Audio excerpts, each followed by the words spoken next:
இவங்க வழிபடக்கூடிய தெய்வம் யாருன்னு கேட்டிங்கன்னா கன்னிவாடி ராஜகாளி அம்மனை இந்த வருடத்தில் நீங்கள் நேரம் கிடைக்கும் போது போய் வணங்கும் பொழுது அதிரடியான பலன்கள் கைகூடாக நீங்கள் காணலாம்.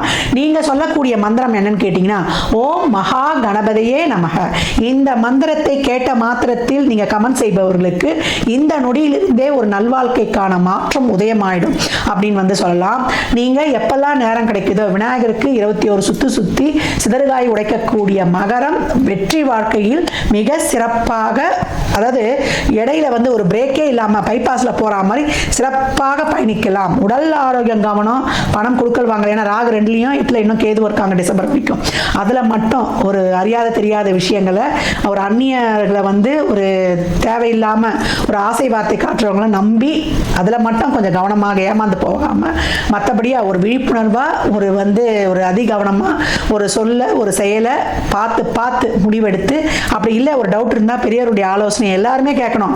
கணவனாக இருந்தால் மனைவி, மனைவியாக இருந்தால் கணவன், குழந்தைகளாக இருந்தால் அப்பா அம்மா, உங்களுடைய டீச்சர்ஸு, வயதானவர்கள் உடல் ஆரோக்கியத்தில் கவனம். 60 வயது மேலே போயிடுச்சுன்னா பெருசாக அதை பண்ணுறேன் இதை பண்ணுறேன்னு வேணாம். உங்கள் வாழ்க்கை ரொம்ப சிறப்பாக போயிடும். பிள்ளைங்களுக்கு பிரித்து கொடுக்கறது, செய்யறது, அவங்களுக்கு ஏதாவது ஒன்று பண்ணுறது, உங்களுக்கு கையில் ஒரு வருமானம் வர்றது, இதெல்லாமே சிறப்பாக இருக்கும். இருக்கக்கூடிய உடல் ஆரோக்கியத்தையும் உணவு பழக்க வழக்கத்தையும் முறைப்படுத்தி உங்கள் வாழ்க்கையும் சிறப்பாக அமைத்துக் கொள்ளலாம். மகர ராசியில் இருக்கக்கூடிய 1 வயது குழந்தையிலிருந்து 90 வயது குழந்தை வரைக்கும் ஜூன் உங்களுக்கு டிசம்பர் வரைக்கும் ஒரு பொற்காலம் அப்படின்னு சொல்லலாம். அடிச்சு தூள் கலப்புங்க, அட்டகாசமாக பயணிக்கலாம்.